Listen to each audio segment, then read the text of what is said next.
মাঝ আকাশে দ্রুত গতিতে উড়ে চলা বিমানের ডানা ধরে উড়ছে একজন মানুষ। শুনতে সিনেমার মতো লাগছে, কিন্তু ঘটনা বাস্তবে ঘটেছে। আর এই অসম্ভব কাজটা করেছেন স্লোভেনিয়ার রেড বুল অ্যাথলেট ডোমিন শকোভিচ। এই যেন আকাশের স্পাইডারম্যান।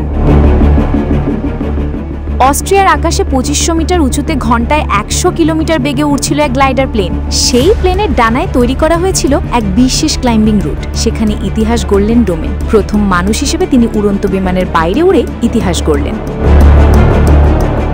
তবে প্রথম চেষ্টায় তিনি সফল হননি। প্রথম দিনে যখন তিনি ডানার নিচ দিয়ে উপরে উঠছিলেন, হঠাৎ প্রবল বাতাসের ধাক্কায় ভারসাম্য হারিয়ে ফেলেন এবং সরাসরি নিচে পড়ে যান। সৌভাগ্যবশত তার শরীরে বাঁধা ছিল প্যারাশুট, তাই তিনি নিরাপদে স্কাইডাইভ করে নিচে নামেন। সেই সময় আকাশের তাপমাত্রা ছিল প্রায় -°C, আর প্রবল বাতাসের কারণে তার আঙুলগুলো প্রায় জমে যাচ্ছিল, যা হাতের গ্রিপ ধরে রাখা আরো কঠিন করে তুলছিল। পরে ডোমেন বলেছিলেন, সেই মুহূর্তে বুঝেছিলাম এটা শুধু একটা অভিযান না, এটা আকাশের সঙ্গে যুদ্ধ। তিনি হাল ছাড়েননি। পরের দিন আবারও আকাশে উড়েন এবং ঠান্ডা, গতি, ভয় সব জয় করে দ্বিতীয় চেষ্টাতেই সফল হন।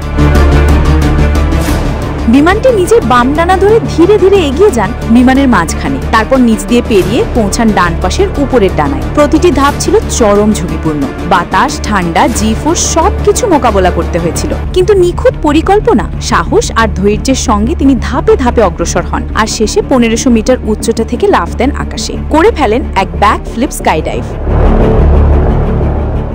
এই প্রজেক্টের নাম দেওয়া হয়েছে প্লেন ক্লাইম্ব। পুরো প্রজেক্টের প্রস্তুতি নিতে লেগেছিল কয়েক মাস, বিশেষ করে হোল্ডগুলো, যেগুলো প্লেনের ফ্রেমে লাগানো, যা প্রায় 1.2 টন পর্যন্ত ওজন নিতে সক্ষম। ডোমেনের বাবা নিজে বানিয়েছেন এই বিশেষ hand হোল্ডগুলো।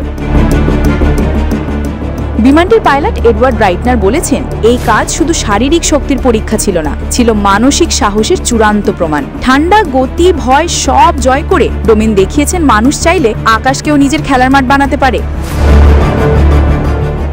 Desk report, 24 hours Bangla.